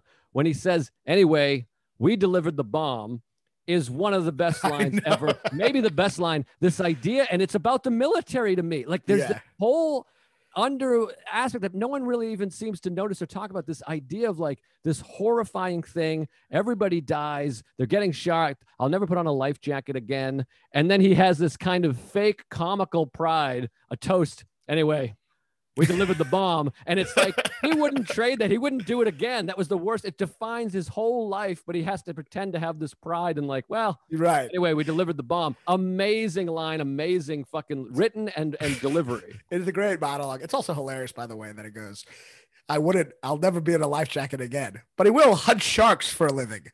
Right. Well, and then the callback to it's great too, when he tosses each of them a life jacket and you see like he means it.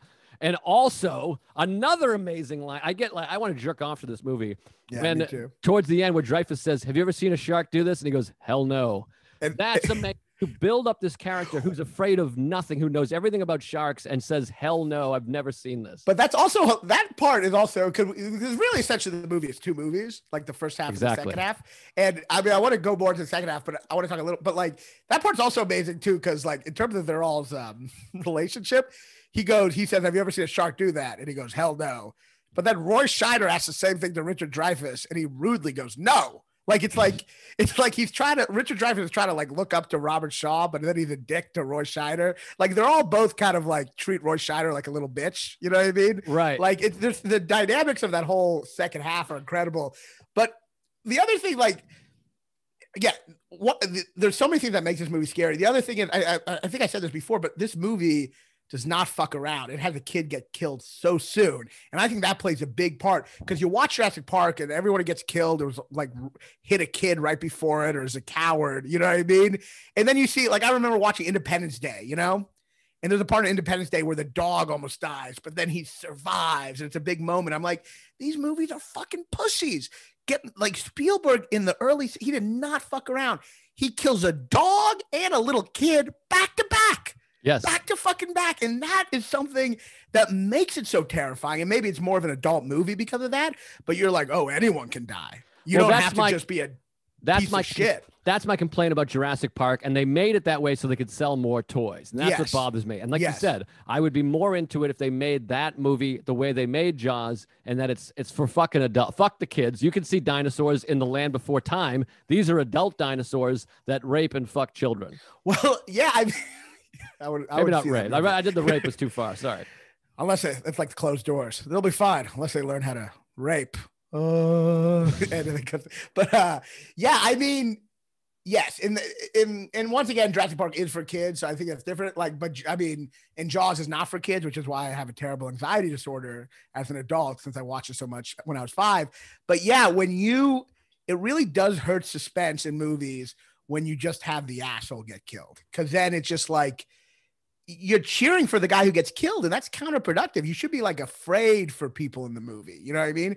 So this movie kind of sets a tone right away. It kills a hippie chick, and then it kills like a kid and a dog. It kills the most vulnerable people first. You know what I mean?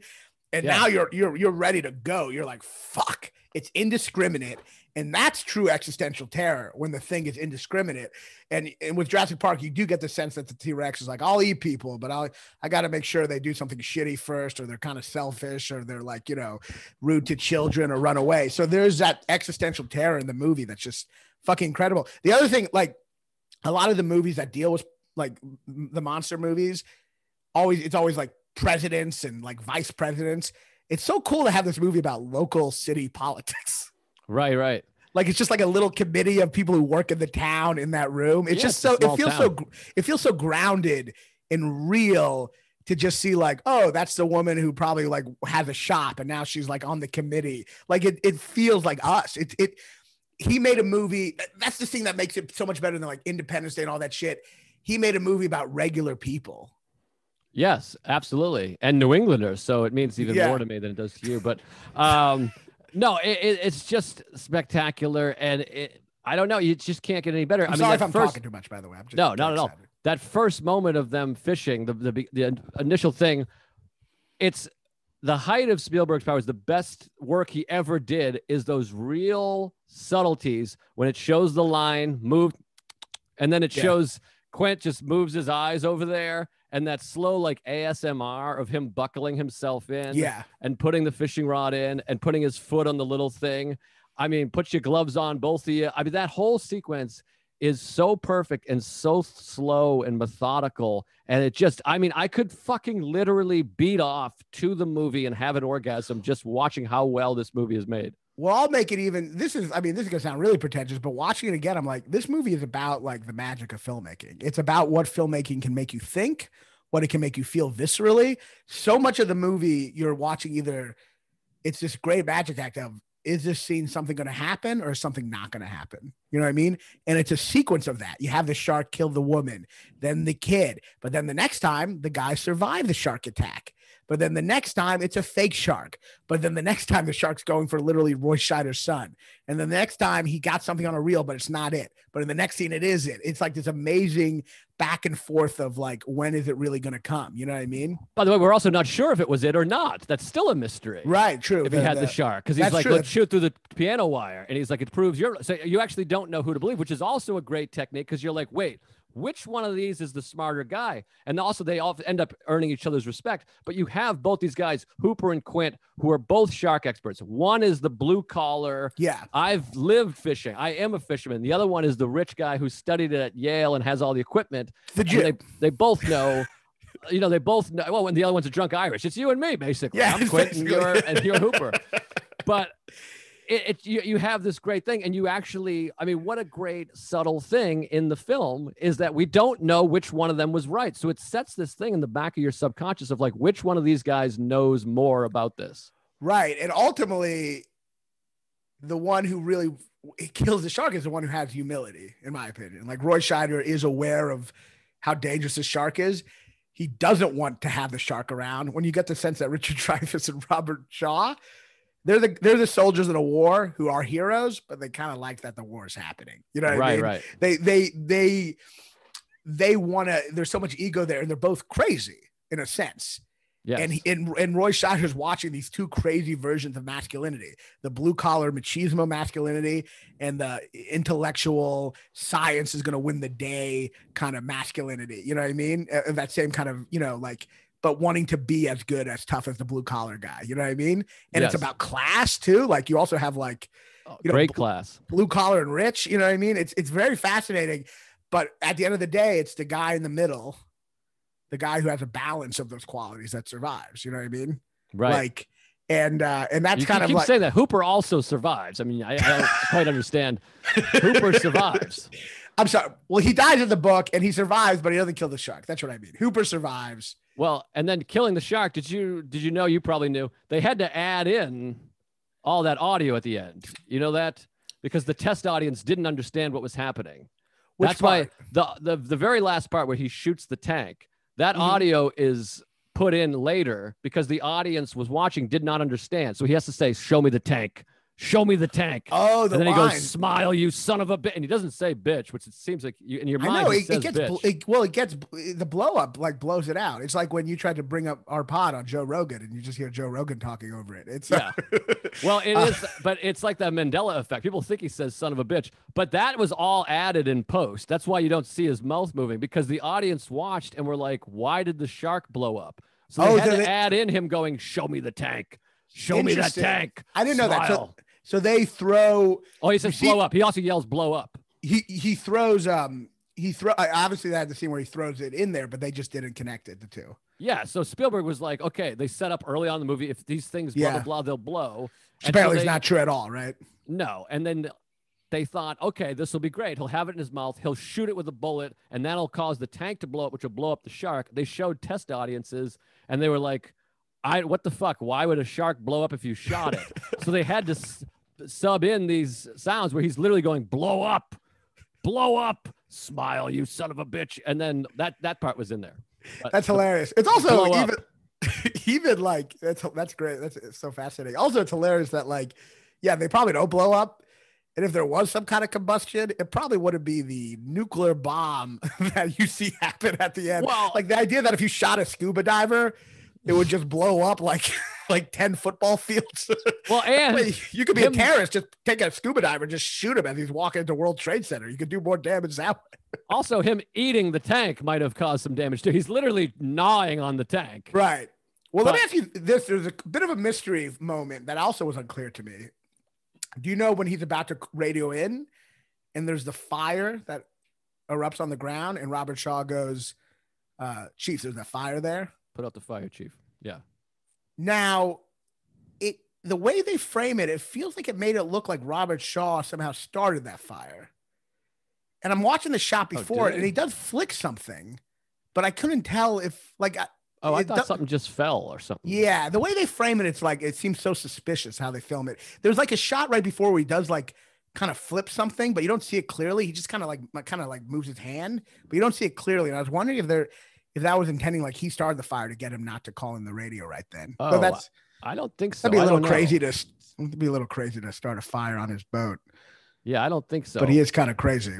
He is, and we can't have a discussion about Jaws without mentioning. We got to wrap up soon, for God's sakes. The day's slipping away, but I got 4 more hours. Come on, let's go. No. We have to mention. I had that yesterday, and you blew me off. But we have to mention, like, legitimately, maybe the most iconic shot and moment in history that we haven't even fucking mentioned is I can go slow ahead, come down and chum some of this shit. I mean, that shot where he comes up with the cigarette, backs up, that shark coming out of there is just. It almost makes me cry that it's so iconic and so beautiful. You can't have a film montage without showing that moment. Little trivia. Apparently in the original shot, he didn't walk as far back and no one could hear him say, "We need a bigger boat," because everyone was too busy still screaming from the shark coming out of the water. So they had to extend that shot. Oh, that's fun. I mean, let's also talk about the fact, and this is something amazing about animatronics. Am I crazy or does the shark still look fucking real? Yeah, that's the thing. Well, there is a real shark also in the movie. That's another fun bit of trivia. Yeah. The real shark gets stuck on the cage, which makes for this amazing shot. And it's so horrible. I was wondering about that. So that shark got stuck on the cage. Yeah, you feel bad because it's this horrible moment. You can clearly see a shark, this mystical creature, really fucked up and having a hard time. But it makes for such an amazing moment. But I did notice the shark those, gets a lot smaller when he's underwater. yeah, but they 20-footer, 25. Turns out it's 12. But the intercutting the real shark is great and adds so much to the movie. But yeah, there's moments where it swims and you can see it's not swimming, it's just moving like that. It takes it out of it a little bit, but people that complain that the shark doesn't look real are just fucking assholes. It's just like, it's so good. Shut up. Fuck off. Fuck your mother. Fuck your family. From the shot of him eating the head of the swimming team, like that shot underwater, it's like, and this is all just a miracle of like the fact that it was technically fucked up. They didn't show it as much. So when they do show it, it feels so fucking real. And this is the other thing, like, because there was technical difficulties, they improvised a lot of scenes, which is also something that makes this movie great. This movie came out in the 70s where there was a lot of improvised acting, and it's almost like the perfect blend of like 70s grounded, interesting acting with the summer blockbuster. So it had the best of both worlds. So you have the improvised acting and you have the character development. And because there were technical difficulties, they spent much longer on developing the characters, and it makes that second half so fun. That's the other thing watching this movie. I remember thinking, there is such joy in this movie. We talk about Nomadland being joyless. I'm watching them like hunt the shark, and I'm like, this is fucking fun. It's and pure they're fun. Having fun. It turns into a pirate movie. It's like, yeah. Like the music is ridiculous. It's a pirate adventure on the high seas. That's what makes it a perfect movie. The first half is a horror movie, and then it kind of realizes, well, we can't just do horror the whole time. And then it becomes an adventure movie. And then it kind of goes back to action at the end. And so it changes up the tone. It's like a stand-up. You mix the different type of material. So it's not the same thing every time. And it's this great adventure thing, which is also just like this hilarious, the way they all interact with each other is hilarious critique on machismo. And like, it's almost like, Pauline Kael actually brought it up in her review. She said there is this satirical idea where Spielberg is clearly more of the cautious guy, and it's a real fuck you to the machismo guys that Robert Shaw gets eaten at the end. You know what I mean? It's like, That's where that kind of crazy machismo lands you. It just lands you right in the mouth of the shark. You know what I mean? Right. That's an amazing scene too, when he's spitting the blood, and it's such a bummer because he's such a great character, but it's great. And he gets that fucking great scene with the blood shooting everywhere. And it's just beautiful, and slowly gets pulled down where ultimately he belongs. It's a match made in heaven. He wants to go down with the rest of his, his buddies, I mean, there's so much. We didn't talk also, I got to say, like, what was the other thing I wanted to say? Shark again, minute sec. Oh yeah. I mean, when they finally go on the boat, it's so funny how many limericks, Robert Quint just starts singing at once. He just does it looks like you're just watching like a concert of like fisherman songs. He's just doing like one limerick after another joke after he's like, Queen Mary's got the bug in her tug and show me the way to go home and farewell adieu. He just starts like rattling off so many limericks at once. But I know those guys. I mean, as a New Englander, I've gone to Maine my whole life. My uncle is Quint. It's amazing how similar they are. They look the same. They talk the same. They're the same kind of guys. And the movie's just so fun. That's the thing. It's like you don't see those kind of movies anymore. Like, it's just like these characters are having fun and we're having fun. That movie made me want to go on a boat and catch a shark, Also, the limerick, by the way, is about a 15-year-old that gets fucked. And he's like, that's not a bad record. For 15 years, she kept her virginity. Not a bad record for this vicinity. I mean, it's amazing. Just up there doing like fucking pedophile songs. Yeah, he's talking about getting fucked by kids. I mean, it's great. And then, Martin's wife runs away because she's afraid of him. I mean, it's so beautiful. Like, she just has this thing of like, you can't go with this guy's, and he's dressed in rubbers, and it's just amazing. But the movie is those three characters, and that's what makes it one of the truly, truly great films in history. Because it ultimately is about behavior and character. It ultimately is that in a way that Jurassic Park isn't. And that's no other shark movie or summer blockbuster has ever pulled off ever. Independence Day, Jurassic Park, all this action. They learn nothing from it. Exactly. They somehow miss the point and miss what was great about it. And they keep missing the mark. And it's why I hate action movies. It's why I don't like sci-fi. It's just they can't get it as good as this movie. Yeah. Spielberg, what he learned from this for Jurassic Park, he does utilize that slow buildup in a brilliant way. But what he doesn't utilize is it's not like no one actually cares that Dr. Alan Grant has his hands around those kids at the end. You know what I mean? No one's actually like moved by that. And if you are, you're like a psychopath. If you're like, oh my God, I'm glad he found children. You know what I mean? But these are regular guys, and it's not some stupid arc. It's just this question of masculinity. And it's this question of like, how do you fight this thing in nature that's designed to kill people? You know what I mean? And it's about humility. And it's like, it's also about moral. I mean, the fact that he feels so responsible for this town, you know, and the fact that he is really kind of touching. This movie is this touching movie about moral responsibility, you know. And he has this idea of like one man can make a difference, and now he didn't think it was going to be this. Yeah, but you know what I mean? He's like, I'll go there because in Amityville, one man can make a difference. Again, the great drunk acting, and now his making a difference. Amityville, I think is what? Amity. I think Amityville is like another horror movie. Amity Island, yeah. Sorry. Yeah, but which is Martha's Vineyard, which one of my great memories of my life was being drunk myself with Nick DiPaolo, and we got in a cab and we had them take us to every location on the island. It was so fun. I guess we do kind of connect to this movie because this is kind of more your location and like the Irish guy, Robert Shaw. But then the movie is also kind of like, it's like City Slickers where like the Jewish guy gets to go on the simulated adventure. You know what I mean? Because you have like Richard Dreyfuss all Jewy, and then Roy Scheider. I mean, I sent you that scene, which is hilarious. It's like one of the Jewish scenes ever when Roy Scheider is going to the boat, and she's just like, "Did you pack your eye drops and your Dramamine?" And I put the glasses in your one sock. So you do have this sense of regular guys going on an adventure they're not usually going on, you know. And I relate to that scene so hard because I mean, like, my uncle Brian is Quint, like I said, and it's you can't even believe how similar they are. I mean, and he modeled his fucking life after him, but he's a Navy guy, sailor, boat guy, has the boat, fisherman, all that stuff. And I felt like Martin the whole time. My mother would be like, don't forget, you need this, and don't forget to wear this jacket. And, this thing. And that embarrassing thing of like, Ma, he's making fun of me. Get out of here. I'm fine.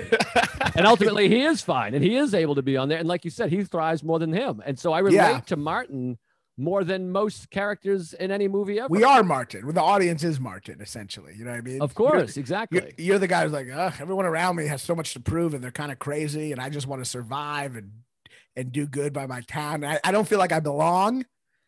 Everyone acts like they belong so hard, and I don't feel like I belong, you know, but really you're just not an asshole. and that great moment too, where he's like, why don't you let Hooper take a turn, which we've all done? Why am I getting this? And then there's a great moment, the first sort of showing of respect where he goes, Hooper drives the boat. He's such an asshole to Hooper. He hates Hooper, but he goes, no, Hooper's got that job. You fucking idiot. It's kind of interesting that it goes from him like you're counting money your whole life, I don't want you on board, to the next scene he's suddenly the captain of the boat or riding the boat. he does respect him though. They respect each other. Neither of them respect Roy Scheider. Exactly. They're busting balls and they respect each other, and it's a lot like comedy. There is this thing of like, well, you're the Harvard writer guy, I'm the fucking started in Boston, and then you go, but you are great, I wish I could do what you do, and you wish I could do it. I'm not articulate enough to say how good this movie is. I think you're articulating perfectly. Thanks. It makes me emotional how good this movie is. It is interesting when Richard Dreyfuss comes up, which, by the way, he's really hiding under that rock for a very long time.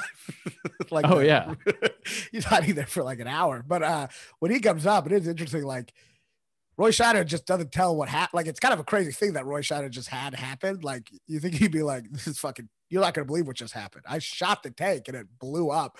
But like, you just like, at what point is he going to tell that crazy story? Yeah. Also, you're like, he's like, is the shark gone? No, I noticed there was an atomic explosion under the water that I was in. I also noticed that. Everything fucking went crazy. So funny, the idea that if you shot a tank, it would just blow up like 3 streets and like build it like it's just. But it's like we talked about last week. Spielberg said, give me an hour and a half with these people. I'll do whatever I want. And he's right. Yeah, it's true. And I mean, I didn't even know that couldn't happen until you told me the other day. So like, yeah, I mean, it you know, it's one of those facts that you just believe. Yeah, no, it's an incredible movie. It's so full of joy. And you know, and as much as I do love a lot of parts of Jurassic Park, at the end of the day, it's like you need character. Character is what defines a movie. And if you have the character, then that movie will hold up even when the special effects get a little wonky in the future, you know? And it's what defines life. I mean, that's what life is really about, is our relationships with other people. Exactly. And that's why I don't like movies. And I've noticed a real trend in movies now where they're not really developing the relationship between characters as much. And it's just some old lady walking around in the desert alone. And it's just like, characters develop relation with each other is what defines life and is what defines movies. And because Jaws had all these technical problems, they got to focus on that character shit, which gave us some of that amazing 70s quality of like cool acting and this question of what is masculinity combined with this amazing, like, you know, summer blockbuster. That's just incredible. You know, all right. It's two of the most important movies of my life. We got to put a lid on it. This is longer than the movie, and I've hit my attention span. And this is good, though. I mean, this is so exciting for me. I just love these movies. Yeah, I mean, Jaws. I could talk about Jaws all day, and it really was weird. The guy's like, "Let me guess, you guys hate Jaws." I'm like, I mean, that's crazy. I'm like, the craziest. I don't know anyone that doesn't like Jaws. There's people that are like, I never saw Jaws, or I'm too scared to watch it. But like, I don't think anybody's watched Jaws and been like, I don't like this movie. You can't not like Jaws. It's just perfect. It's It's the testament to how great it is. I mean, I don't think in many ways it's your type of movie in terms of genre, like the monster movie.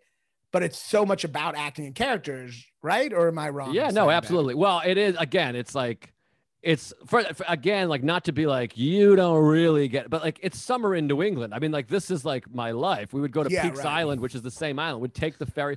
That scene where they're all coming in, they have the accents and those kind of houses and beaches. Like, that was my childhood, that feeling. It was my childhood just because I watched Jaws every day when I was 5. So fucking both our childhoods, you know what I mean? But no, I mean, so in that aspect, it's 70s, which is my thing, and characters. And but I know what you mean. Like, it's not my style because no movie like that has pulled this off. They just made it focused on the monster. And no one has learned anything from it.